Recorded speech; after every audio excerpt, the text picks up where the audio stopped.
Hello students, so in this video we'll discuss chapter number 3 government. So student, what is government? पहले हम लोग क्या पढ़ेंगे कि सरकार आखिर में है क्या. What is government? बेटा आप लोगों को पता है कि हम सब सोशल बीइंग हैं, ठीक है, साथ में रहते हैं. when people live together in a social group, जब हम लोग सब साथ में रहेंगे तो बेटा हमें कुछ डिसीजंस लेने पड़ेंगे जो हमारी लाइफ को अफेक्ट करेंगे, ठीक है. We could understood this in the context of your school. जब अगर हम स्कूल जाते हैं बेटा तो स्कूल में बहुत सारे डाइवर्स ग्रुप के बच्चे होते हैं. Beside the student and teacher there are people. Teacher student तो होते ही हैं बेटा, पर स्कूल में ऑफिस में काम करने वाला स्टाफ अलग होता है. कैंटीन में वर्कर्स अलग होते हैं, कैंटीन का ऑनर अलग होता है. पियून्स होते हैं, हमारे स्कूल के वैन और बस के ड्राइवर्स होते हैं. टॉयलेट्स को क्लीन करने के लिए स्वीपर्स होते हैं, और हमारे क्लासरूम्स में भी ब्रूमिंग का काम करने के लिए स्वीपर्स होते हैं ना. पर ये एक दूसरे को कोऑपरेट हमेशा करते हैं, तभी हमारा स्कूल प्रॉपरली फंक्शन कर पाता है. अगर बस ड्राइवर कभी गलती से बच्चों को टाइम पे ना लाए तो क्या टाइम पे क्लासेस स्टार्ट हो पाएंगी? बिल्कुल नहीं हो पाएंगे. तो जो बस ड्राइवर है वो स्टूडेंट्स को स्कूल ले आता है, जो स्टूडेंट्स है वो क्लासरूम में जाते हैं, डिफरेंट सब्जेक्ट की पढ़ाई करते हैं, इसके अलावा डिफरेंट एक्टिविटीज़ भी करते हैं. टीचर्स क्या करते हैं बेटा? क्लास को कंडक्ट करते हैं, बहुत सारी एक्टिविटीज़ करवाते हैं हर मंथ. स्टूडेंट फीस पे करते हैं स्कूल में, और ये जो पेमेंट होता है जो स्कूल को मिलता है स्टूडेंट से, उसका एक प्रॉपर रिकॉर्ड रखा जाता है हमारे स्कूल ऑफिस में. और आजकल रजिस्टर से ज़्यादा किस में रखा जाने लगा है? ये जो हिसाब, ये जो रिकॉर्ड, ये रखा जाता है कंप्यूटर्स में. Behind this smooth functioning, there are people who take decision about the rules followed by different groups. बेटा हमारे स्कूल में प्रिंसिपल होता है, मैनेजमेंट होता है, वो सबके अलग अलग फंक्शंस डिवाइड कर देता है, कुछ रूल्स बना देता है, एक फिक्स्ड शेड्यूल बना देगा टीचर्स के लिए, बसेस के लिए, ड्राइवर्स के लिए, कि भाई आपको इस टाइम तक जाना और इस टाइम तक बस या वैन को अंदर ले आना है. ये टीचर इस टाइम में इस क्लास में पढ़ाएगी, ये टीचर 6 लेक्चर लेगी, कौन सा सब्जेक्ट पढ़ाना है, किस क्लास में पढ़ाना है, ये सारे डिसीजंस ले लिए जाते हैं, जिससे कि कोई कन्फ्यूजन ना हो और हर व्यक्ति जो स्कूल में है उसको बेनिफिट हो मिल जाए. Do you know who does all this? क्या पता है कौन करता है? ऑब्वियस सी बात है बच्चा, हमारा प्रिंसिपल करता है, हमारा मैनेजमेंट करता है. Actually this is done by a group of people. अकेला प्रिंसिपल इसको नहीं करता है बच्चा, ग्रुप ऑफ पीपल होता है. कई बार हमारे वाइस प्रिंसिपल को इनवाइट कर लेती हैं हमारे प्रिंसिपल मैम, कई बार एचओडी इसको इनवाइट करती हैं जब टाइम टेबल वगैरह बनता है, कोई और सजेशन लेना होता है. तो बेटा ये जो ग्रुप है जो स्कूल के लिए सारे डिसीजंस लेगा, लॉज बनाएगा, रूल्स बनाएगा, उसे हम बोलते हैं governing body of the school.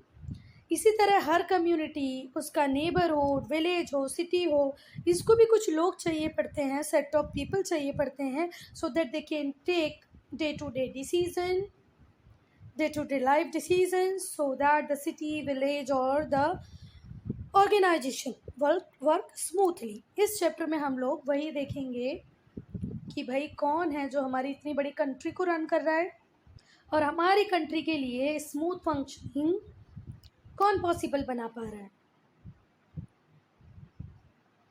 तो बेटा यहाँ पर आपको आंसर मिलेगा व्हाट इज़ गवर्नमेंट. ठीक है, तो आप क्या लिखेंगे? व्हाट इज़ गवर्नमेंट का answer group of people managing the affairs of the country.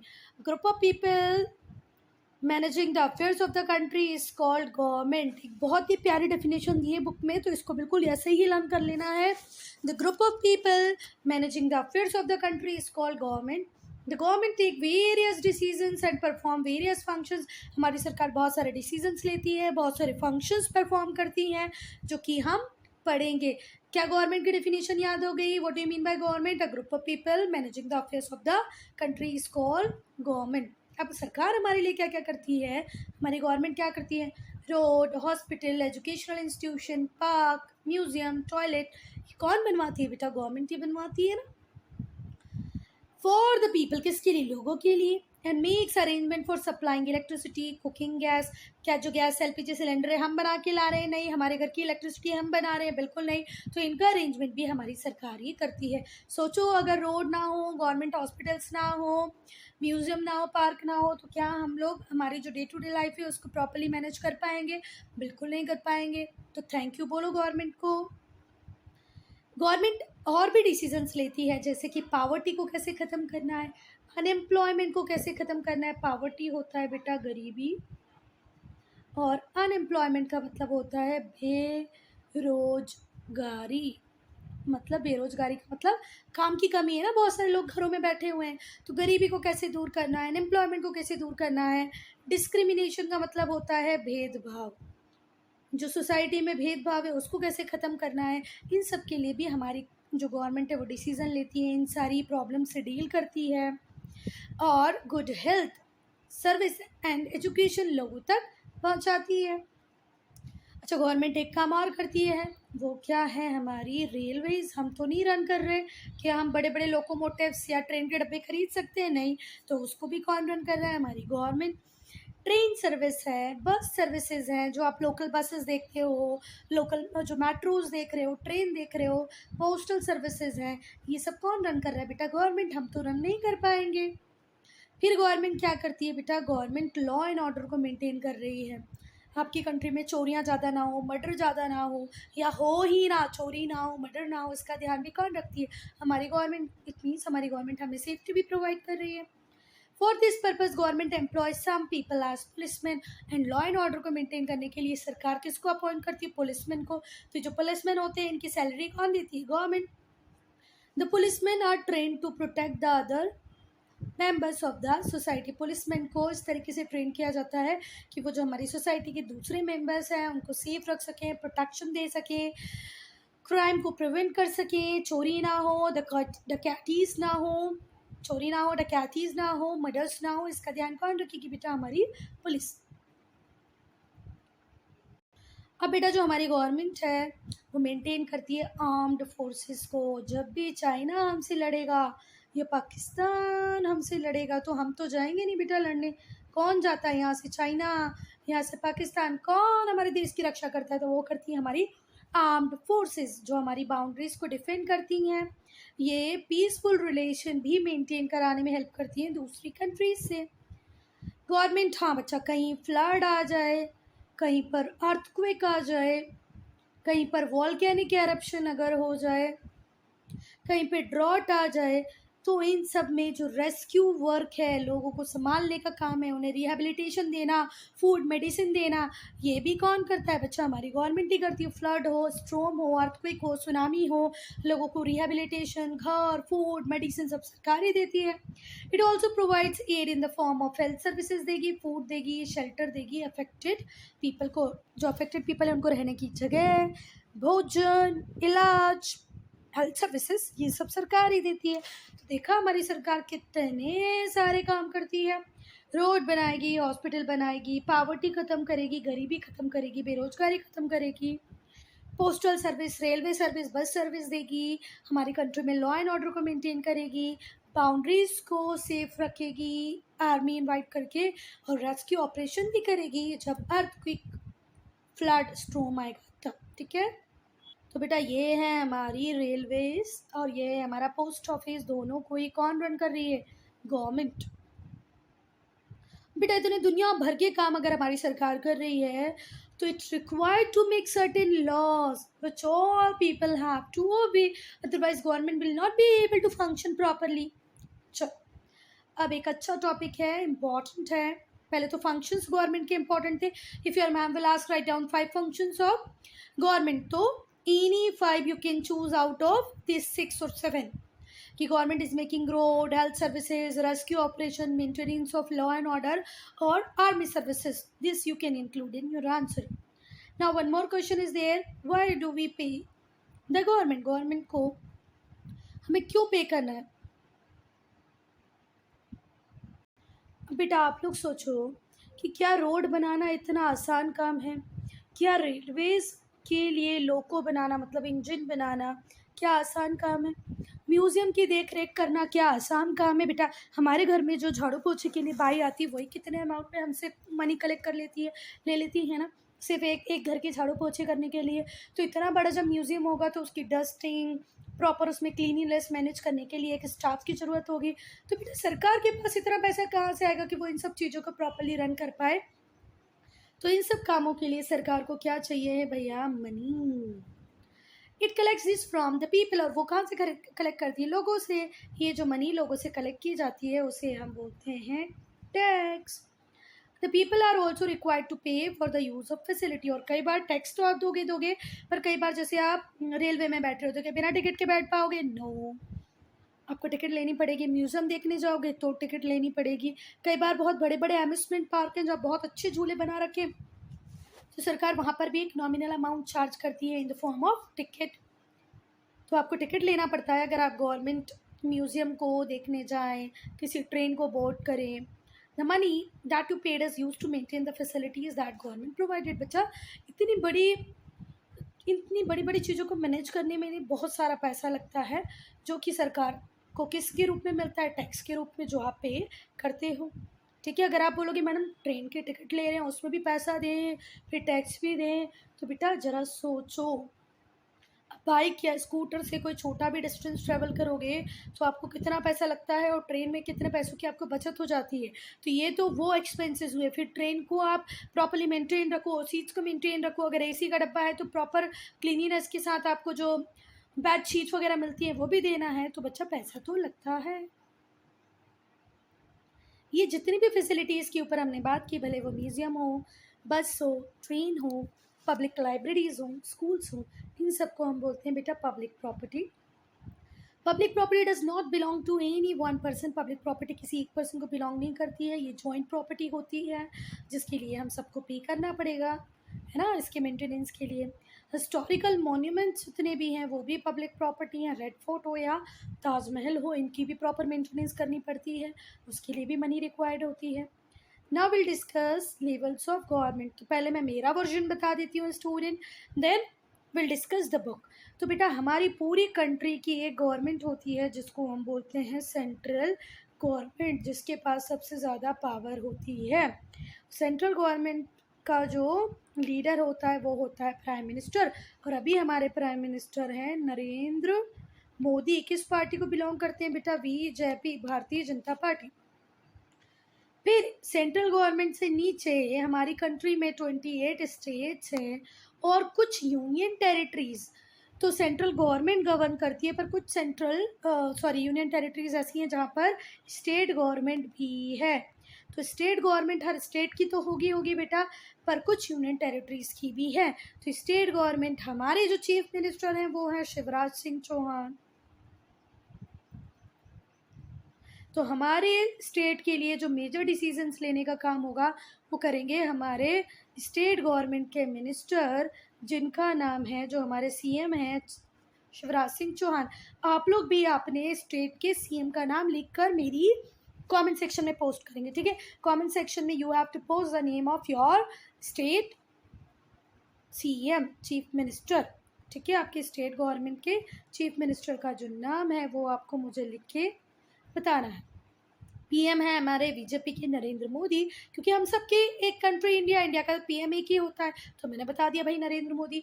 पर स्टेट डिफरेंट है, तो आप जिस भी स्टेट में रहते हैं आपके सीएम का नाम लिख के बताएंगे। तो सेकंड लेवल पे जो गवर्नमेंट आती है वो स्टेट गवर्नमेंट की। तो सेंटर पूरे देश के लिए रूल्स रेगुलेशन बनाएगा, 28 स्टेट और यूनियन टेरिटरी के लिए 8। स्टेट गवर्नमेंट अपने स्टेट के लिए रूल्स रेगुलेशन बनाएगी। पर बेटा स्टेट गवर्नमेंट के बाद एक थर्ड टियर भी है जिसको हम लोग बोलते हैं लोकल लेवल गवर्नमेंट। जो छोटी सिटीज़ होती हैं उसमें होती है म्यूनसिपैलिटी, जो थोड़ी सी बड़ी सिटीज़ होती हैं उनमें बड़ी सिटीज़ में होता है म्यूनिसिपल कॉरपोरेशन, और विलेज में होती है विलेज पंचायत। फिर से देखिए एक बार, अगर ज़्यादा खिचड़ी बन गई है तो सेंट्रल गवर्नमेंट सबसे ज़्यादा पावरफुल पूरे कंट्री की होगी, फिर स्टेट गवर्नमेंट एक स्टेट की होगी, फिर होगी इसके नीचे लोकल लेवल गवर्नमेंट। हम we can further classify local level government into 3।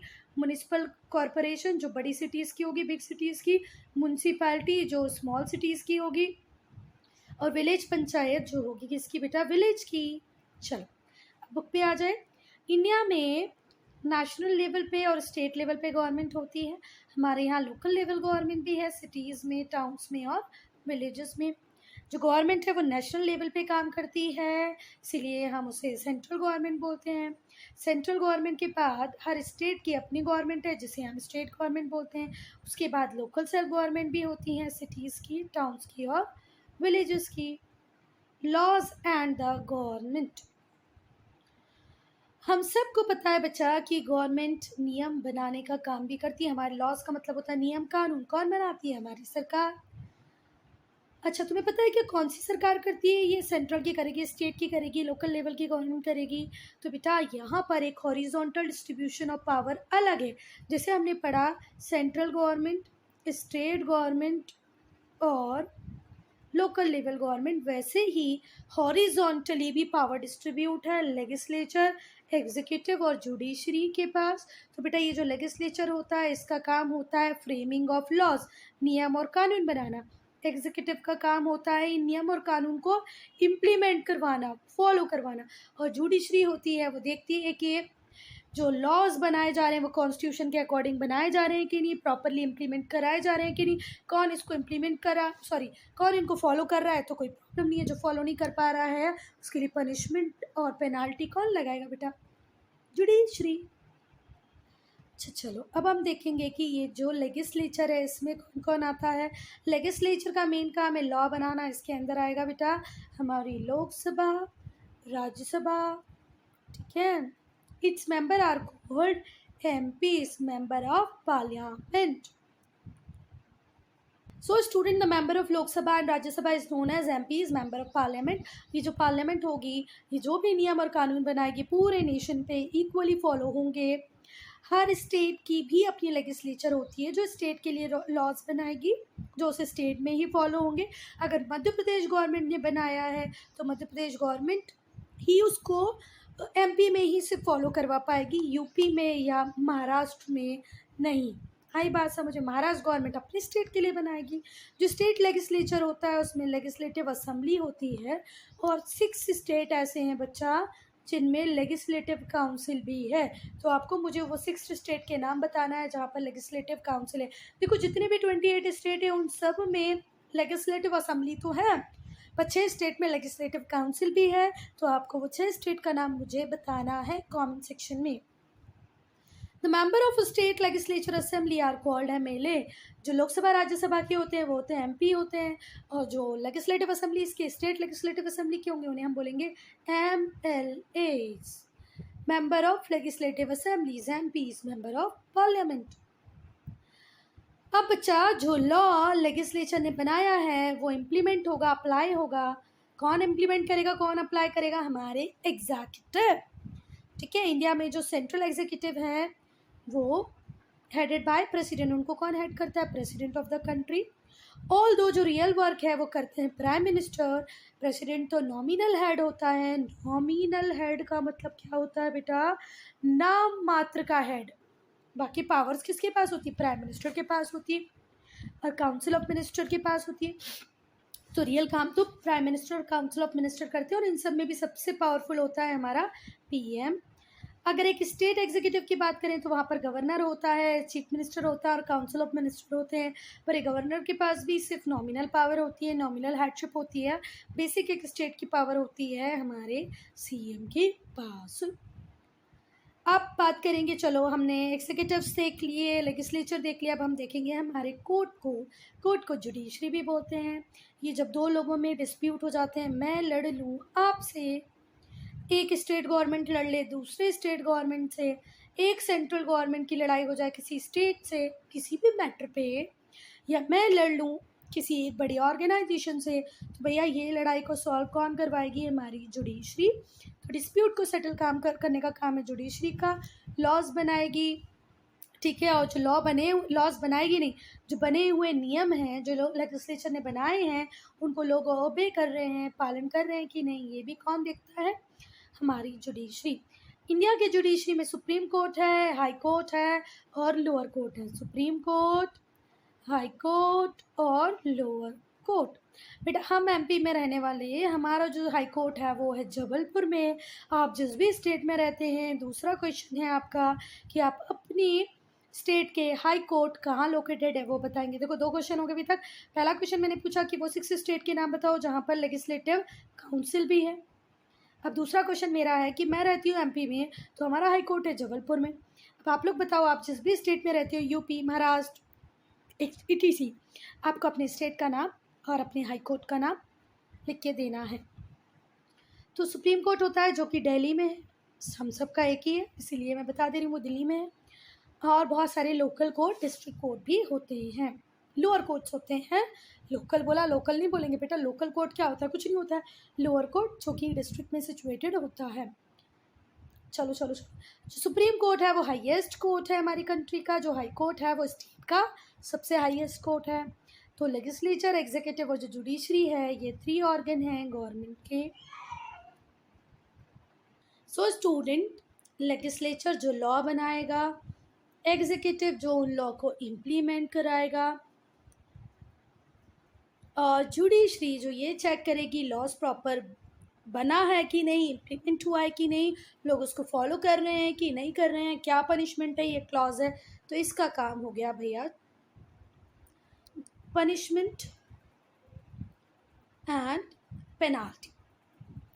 आगे बात समझ में, इन्हें हम 3 ऑर्गन्स या 3 ब्रांचेस ऑफ गवर्नमेंट बोल सकते हैं। दीज आर कॉल्ड 3 ऑर्गन्स और 3 branches of government. Now student will discuss types of government. क्या डिस्कस करेंगे, गवर्नमेंट के टाइप। यहाँ पर 3 मेन टाइप है गवर्नमेंट के, ठीक है। पूरी मेन काइंड की हिस्ट्री में अब तक हमने 3 टाइप की गवर्नमेंट देखी है, मोनार्की, डिक्टेटरशिप, डेमोक्रेसी। मोनार्की मतलब राजाओं का राज, डिक्टेटरशिप और डेमोक्रेसी प्रजातंत्र। डेमोक्रेसी को हिंदी में बोलते हैं प्रजातंत्र, लोगों का राज। डेमोक्रेसी मोनार्की, राजाओं का राज। डिक्टेटरशिप एक वो व्यक्ति जो पावर हाथ में ले ले और बिल्कुल अपनी मर्जी चलाता रहे, ठीक है, किसी की ना सुने। जैसे मोनार्की का एग्जाम्पल आज भी आप ले सकते हो कि इंग्लैंड कॉन्स्टिट्यूशनल मोनार्की है। डिक्टेटरशिप चल रही है किम योंग की, किसकी, किम योंग की, कहाँ पर, नॉर्थ कोरिया में। कहाँ चल रही है बच्चा, नॉर्थ कोरिया में। किम योंग आप देखना ऐसा मोटू सा फ्लफी सा आदमी है जो कि डिक्टेटर है। डेमोक्रेसी है हमारी इंडिया। अब बेटा मोनार्की में क्या होता है, एक राजा होता है या रानी होती है, ठीक है। इन मोनार्की, मोनार्क कौन, या तो राजा या रानी, उसके पास एब्सोल्यूट पावर होती है अपनी कंट्री को रन करने की। जब मोनार्क मर जाता है बच्चा, डाई कर जाता है, तो पावर ऑटोमेटिकली किसको मिल जाती है, उसके एल्डेस्ट चाइल्ड को, सबसे बड़े बेटे को। यूजुअली जो एल्डेस्ट सन होता है वो आने वाला मोनार्क हो जाता है। सपोज करो मैं राजा हूँ, तो मेरा जो बड़ा बेटा है आने वाले टाइम में वो राजा बन जाएगा। The biggest problem is that the people have no right to choose their ruler. Monarchy की बेसिक प्रॉब्लम ये है बेटा, देखो एक रूलर जो था वो हो सकता है बच्चा बहुत ही ज़्यादा कैपेबल हो, पर जो उसका बेटा हो वो उतना ज़्यादा कैपेबल नहीं हो, और लोग नहीं चाहते हो कि वो राजा जो है उसका बेटा जो बिल्कुल भी अच्छा नहीं है वो रूलर बने। पर यहाँ लोगों को के पास कोई पावर ही नहीं है कि वो रूलर को चूज़ करें। Automatically the eldest child of the monarch will become the next monarch. आई बात समझ में। और अकेला भैया राजा डिसाइड कर लेगा कि लोगों के पास कितनी पावर होनी चाहिए। भूटान जो हमारी नेबर कंट्री है has this form of government, और भूटान में आज भी कौन है बच्चा, मोनार्क, राजाओं का राज है। आई बात समझ में। तो भाई भूटान में है मोनार्की, उसके बाद आएगी डिक्टेटरशिप। तो जो भी डिक्टेटरशिप होती है बच्चा, जहाँ पर भी डिक्टेटरशिप होती है वहाँ पर जो पावर होती है वो एक पर्सन या स्मॉल ग्रुप ऑफ पर्सन के पास, 2-4 लोगों के पास या सिर्फ एक ही व्यक्ति के पास होती है। ये जो पावर होती है ये उसने फोर्स से ली होती है, लोग इच्छा से नहीं करते हैं। देखो राजा का बेटा राजा बनेगा ये भी बात अलग हो गई, लोगों ने सरकार चुनी ये बात अलग हो गई, पर ये वो व्यक्ति होता है जो दूसरों से पावर फोर्सफुली छीन लेता है। वो व्यक्ति जो डिक्टेटर को चैलेंज करेगा उसको वो डिक्टेटर सर्वली पनिश करेगा, बुरी तरीके से पनिश करेगा, और कहीं लोगों को बिल्कुल फ्रीडम नहीं मिलेगी। पाकिस्तान में बहुत लंबे टाइम तक बेटा इतिहास रहा है कि वहाँ पर डिक्टेटरशिप रही है, या हम बोल दें कि मिलिट्री रूल रहा है, ठीक है। चलो अब हम बात करेंगे डेमोक्रेसी की। तो बेटा सबसे पसंद किया जाने वाला फॉर्म है गवर्नमेंट का डेमोक्रेसी। ये बहुत ज़्यादा पॉपुलर है, ठीक है। कैसा है, बहुत ज़्यादा पॉपुलर फॉर्म है गवर्नमेंट का, क्या, डेमोक्रेसी। तो पता चल गया स्टूडेंट, सबसे ज़्यादा पसंद किया जाने वाला फॉर्म डेमोक्रेसी है। क्यों है, क्योंकि यहाँ लोगों के पास, जनरल पब्लिक के पास, पीपल के पास अल्टीमेट पावर होती है to govern themselves. Here in democracy, the people is having ultimate power to govern themselves. हम अपने आप को गवर्न करते हैं। हर एडल्ट को राइट टू वोट होता है, हम लोग 18 ईयर के हो जाएं तो उसके बाद वोट डाल सकते हैं। जो बिगेस्ट एडवांटेज है डेमोक्रेसी का कि यहाँ पर लोगों को बहुत फ्रीडम मिलती है। डेमोक्रेसी में भी डायरेक्ट और रिप्रेजेंटेटिव, डेमोक्रेसी डायरेक्ट भी हो सकती है और रिप्रेजेंटेटिव भी हो। अब हम लोग देखेंगे डायरेक्ट डेमोक्रेसी। तो बेटा पहले तो मैं आपको बता दूं कि इंडिया डायरेक्ट डेमोक्रेसी नहीं है, इंडिया एक इनडायरेक्ट डेमोक्रेसी है। आई बात समझ में? डायरेक्ट डेमोक्रेसी वहीं पॉसिबल है जहाँ पर कंट्री का साइज स्मॉल हो, पॉपुलेशन हो लेस, कम हो, है ना। अब हम इंडिया के लोग 139 करोड़ हैं ऑलरेडी। कितनी पॉपुलेशन है हमारी? 139 करोड़। क्या इतने लोग किसी भी एक जगह इकट्ठा होकर कोई डिसीजन ले पाएंगे? नहीं ले पाएंगे। इसीलिए हम हमारे रिप्रेजेंटेटिव को चुनते हैं और फिर हमारे रिप्रेजेंटेटिव लोकसभा में बैठ के हमारे लिए डिसीजन लेते हैं। आई बात समझ में? इंडिया डायरेक्ट डेमोक्रेसी नहीं है बेटा, इनडायरेक्ट डेमोक्रेसी है, या दूसरे शब्दों में इसी को बोलते हैं रिप्रेजेंटेटिव डेमोक्रेसी। चलो, तो डायरेक्ट डेमोक्रेसी में क्या होता है? हर एडल्ट सिटीजन वोट देता है, ठीक है, और उसी बेसिस पे डिसीजन लिए जाते हैं। पर ये सिस्टम सिर्फ उन्हीं कंट्री में बेटा रन कर पाएगा जहाँ पर पॉपुलेशन कम हो। बहुत सारी कंट्रीज़ वर्ल्ड की रिप्रेजेंटेटिव डेमोक्रेसी हैं। यहाँ पर जो लोग होते हैं अपने रिप्रेजेंटेटिव को चुनते हैं और वो रिप्रेजेंटेटिव उनके लिए डिसीजन लेता है। इंडिया हो या यूएसए हो, दोनों ही रिप्रेजेंटेटिव डेमोक्रेसी हैं। अब रिप्रेजेंटेटिव डेमोक्रेसी भी टू टाइप की होती हैं बच्चा। It can be a parliamentary system, जहाँ पर जो गवर्नमेंट होगी एक्चुअली कौन रन करेगा? प्राइम मिनिस्टर और दूसरे minister who are member of parliament legislature, ठीक है। Otherwise it can be a presidential system. देखो, रिप्रेजेंटेटिव डेमोक्रेसी भी दो तरीके से चल सकती है, पार्लियामेंट्री सिस्टम और प्रेसिडेंशियल सिस्टम। हमारा जो इंडिया है वो पार्लियामेंट्री सिस्टम में काम करता है। हमने किस सिस्टम को ऑप्ट किया है? पार्लियामेंट्री सिस्टम को। वहीं यूएसए में जो सिस्टम है वो कौन सा है? प्रेसिडेंशियल सिस्टम है। यहाँ पर क्या होता है, लोग प्रेसिडेंट को चुनते हैं जो इंडिपेंडेंट है, independent of the legislature, head the government. Independent जो प्रेसिडेंट है वो इंडिपेंडेंट है लेजिस्लेचर का, गवर्नमेंट का हेड है। ब्रिटेन, इंडिया, ऑस्ट्रेलिया, कनाडा, ये वो कंट्री हैं जिन्होंने पार्लियामेंट्री सिस्टम को अपनाया है।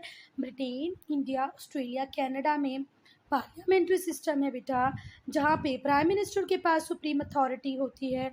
पर वहीं पर अगर हम यूएसए की बात करें तो उन्होंने प्रेसिडेंशियल सिस्टम को अडॉप्ट किया है, where ultimate power rest with president. किसके पास रहेगी? प्रेसिडेंट के पास रहेगी। आई बात समझ में? चलो, अब हम देखेंगे यूनिवर्सल सफ्रेज क्या है।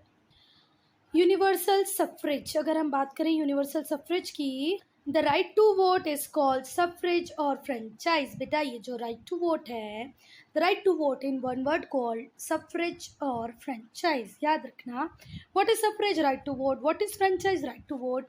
इन India we have universal adult franchise. हमारे इंडिया में तो यूनिवर्सल एडल्ट फ्रेंचाइज है। इन सारे सिटीजन को हमने राइट टू वोट दिया है। बस एक ही क्राइटेरिया है कि आप 18 साल के हो जाओ। But it was not always like this. पर हमेशा से ये ऐसा नहीं रहा बेटा। बहुत लंबे टाइम तक इंडिया क्या था? ब्रिटिश रूल के अंदर था। तब जब ब्रिटिश हमारे ऊपर रूल कर रहे थे तो सिर्फ थोड़े ही इंडियन को वोटिंग राइट थे, ठीक है। 18वीं सेंचुरी के एंड तक only 2% of the Britain own population had right to vote. बेटा जब तक 18वीं सेंचुरी एंड हुई थी, पूरी 18वीं सेंचुरी तक अगर हम ब्रिटेन जो इतना डेवलप कंट्री है वहाँ पर भी सिर्फ 2 से 3% लोगों को वोटिंग राइट थे।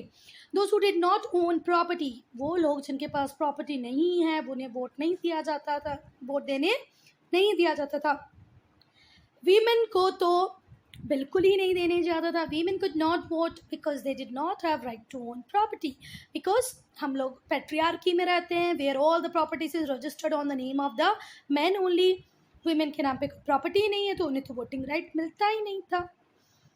हम 19वीं सेंचुरी की बात करें तो रिफॉर्म्स आए, है ना। वोटिंग राइट एक्सटेंड की गई बहुत सारे लोगों तक। Women got the right to own property, women को राइट प्रॉपर्टी रखने का अधिकार मिला। अब प्रॉपर्टी रखेंगी तो उन्हें वोट देने का राइट तो मिल जाएगा, क्योंकि आपने पहले क्या कंडीशन रखी थी कि सिर्फ प्रॉपर्टी हो। पर बेटा वीमेन की किस्मत थोड़ी सी खराब रही, उन्हें तब भी वोटिंग राइट नहीं मिले, उन्हें तब भी वोट डालने नहीं दिया गया। ये आर्ग्यू किया गया कि जो मैन है वो पूरी फैमिली के हिसाब से वोट कर रहा है, भैया वुमेन को सेपरेट वोट देने की ज़रूरत नहीं है। आई समझ में? पहले तुमने क्या बोला कि only the man, only the people who is having property can vote. तो पहले वीमेन को आपने प्रॉपर्टी राइट नहीं दिए, फिर धीरे से आपने वीमेन को प्रॉपर्टी रखने के राइट दिए, तो उसे क्या बोला कि भाई जो आपके घर का मेल मेंबर है वो आपके हिसाब से वोट दे तो रहा है, why you want to vote separately. अब बेटा ब्रिटेन में एजुकेशन बहुत ही अच्छे तरीके से यूज़ हुआ। ब्रिटेन की जो एजुकेटेड वुमेन थी उन्होंने एक प्रोटेस्ट ऑर्गेनाइज किया, किसके अगेंस्ट में, गवर्नमेंट की पॉलिसी के अगेंस्ट में जो उन्हें वोट नहीं देने दे रही थी। British women organized a huge protest against the government because government is not allowing them to cast their vote. The participant known as suffragettes, so जो participant थे जो उस मूवमेंट में पार्ट कर रहे थे उन्हें suffragettes बोला गया, chained themselves to railing, burnt contacts of post boxes, smashed windows and street light। भैया ये औरतें इतनी खतरनाक रूप से उस टाइम में आई, इन्होंने पोस्ट ऑफिस जला दिए, विंडो तोड़ दी, स्ट्रीट लाइट तोड़ दी, पोस्ट बॉक्सेस में आग लगा दिए। मतलब ये हर वो काम कर रही थी जिससे कि गवर्नमेंट इनकी तरफ ध्यान दे और इन्हें वोटिंग राइट दे दे। क्या इतनी बातों में कोई प्रॉब्लम है? ये जो वुमेन थी उन्हें क्या बोला गया? सफ्रेगेट्स। ठीक है, इन्होंने अपने आप को चेंज किया, पोस्ट ऑफिस पोस्ट बॉक्सेस को जलाया, विंडो को स्मैश कर दिया, तोड़ दिया, स्ट्रीट लाइट तोड़ने लग गई। ठीक है, इनमें से एक जो सफ्रेगेट थी जिसका नाम था Emily Davison, died after she threw herself in front of king's horse at the Epsom Derby in 1930। बेटा ये जो प्रोटेस्ट आंदोलन करने वाली औरतें थी उसमें से एक सफ्रेगेट थी जिसका नाम था एमिली डेविसन। उसने अपने आप को खुद राजा के घोड़े के सामने थ्रू किया, कहाँ पर? एप्सोम डरबे में 1930 में, और उसकी डेथ हो गई। बहुत सारी औरतों को जो सफ्रेगेट थी उन्हें इम्प्रीसन जेल में डाल दिया गया, उन्हें तरह तरीके से टॉर्चर किया गया। 1940 में फिर आ गया फर्स्ट वर्ल्ड वॉर आ गया, तो जितने भी मैन थे उन्होंने उनकी जॉब छोड़कर कहाँ जाना पड़ा? युद्ध लड़ने जाना पड़ा। ठीक है, women supported the war effort by taking up the roles that earlier played by man. अब क्योंकि आदमी जो एबल बॉडीड मैन थे वो लड़ने गए हैं, तो घर की जिम्मेदारी किसने ले ली? वीमेन ने ले ली, है ना। अब लोगों को रियलाइज़ हो गया कि not only man can earn the livelihood, women can also earn their livelihood. फिर से सुनना बेटा, 1914 में क्या स्टार्ट हुआ? First world war. बहुत सारे मिलियंस ऑफ मैन को अपनी जॉब छोड़ना पड़ा और अपनी कंट्री के लिए लड़ने जाना पड़ा। जब मैन चले गए थे तो सारी रिस्पॉन्सिबिलिटी निभाई किसने? वीमेन ने। Whatever role played by men before now played by women. इससे क्या हुआ? वीमेन की इम्पोर्टेंस लोगों तक पहुंची। अब देखो बेटा कितनी अच्छी फ़ोटो भेजते हो आप लोग, अब इसमें क्या ही वीडियो बन जाए। चलो, तो लोगों को समझ में आया कि भैया जितना कैपेबल हम वीमेन को मानते थे वो उससे भी ज़्यादा कैपेबल हैं। ठीक है, तो इन्हें वोटिंग राइट्स देने चाहिए। धीरे धीरे ये आइडिया स्प्रेड होने लगा। They were rewarded in 1980 when women age over 30 got the right to vote. 1980 में बेटा जो वीमेन 30 एज क्रॉस कर जाएंगी उन्हें वोटिंग राइट मिला। फिर 1928 में Britain women won the right to vote on equal terms with man. और बेटा जब तक वॉर चल रहा था वीमेन ने भी डिसाइड किया कि अब हम कोई प्रोटेस्ट नहीं करेंगे। अल्टीमेटली इन्हें 1918 में रिवॉर्ड मिला कि जो औरतें 30 से ज़्यादा साल की हो जाती हैं वो वोट दे पाएंगी। अच्छा, पूछा जाएगा क्वेश्चन 1 मार्क क्वेश्चन, ब्रिटेन में वीमेन वोटिंग राइट कब आए? When the women of Britain got voting right, तो वो आए बेटा 1928 में। फिर पूछा जाएगा when women of USA got voting right, तो वो था 1920। पहले यूएसए ने अपनी औरतों को वोटिंग राइट दिया, फिर ब्रिटेन ने। ठीक है, यूएसए 1920, ब्रिटेन 1928। अब हम बात करेंगे फ्रेंचाइज एंड इंडियन सब कॉन्टिनेंट। इंडियन सब कॉन्टिनेंट हमारे इंडिया में हमने कब वोटिंग राइट दी है, हम इसकी बात करेंगे। और हमारे कॉन्स्टिट्यूशन, इंडियन कॉन्स्टिट्यूशन में फ्रेंचाइज को लेके क्या लिखा गया हम वो भी देखेंगे। तो बेटा जो इंडियन कॉन्स्टिट्यूशन बनाने वाले लोग थे वो जानते थे कि भैया मैन और वीमेन को इक्वली ट्रीट करना है, भले वो रिच हो पुअर हो उनको भी इक्वली ट्रीट करना है। मैन वीमेन इक्वली ट्रीट किए जाएंगे, रिच पुअर इक्वली ट्रीट किए जाएंगे। तो हम जिस दिन आज़ाद हुए 1947, तो हमने पहले ही बोल दिया था कि हमारे यहाँ यूनिवर्सल एडल्ट फ्रेंचाइज रहेगा, मैन वीमेन दोनों ही वोट दे पाएंगे। इंडिया के जो सिटीजन्स थे उनके पास भी इक्वल वोटिंग राइट थे विदाउट एनी। बेटा ये तो 1947 की बात कर रही हूँ। 1928 में भी मोतीलाल नेहरू ने जो कॉन्स्टिट्यूशन की बात की थी, या गांधी जी ने जिस कॉन्स्टिट्यूशन का सपना देखा था, उन सब में विमेन को वोटिंग राइट देने की बात मजबूत तरीके से की गई थी। ठीक है, बाकी हमारा कॉन्स्टिट्यूशन बन के तैयार हुआ 1949 में, लागू हुआ, मतलब फोर्स में आया 1950 से। तो उस दिन से ही हमने बोला था भैया विमेन वोटिंग राइट लेंगी। All citizens have equal voting right without any distinction, rich poor black white किसी भी डिफरेंस को छोड़ के हमने वोटिंग राइट सबको दे दिए। So student, I am ending this video here only. If you have any doubt, any problem, to write in comment section.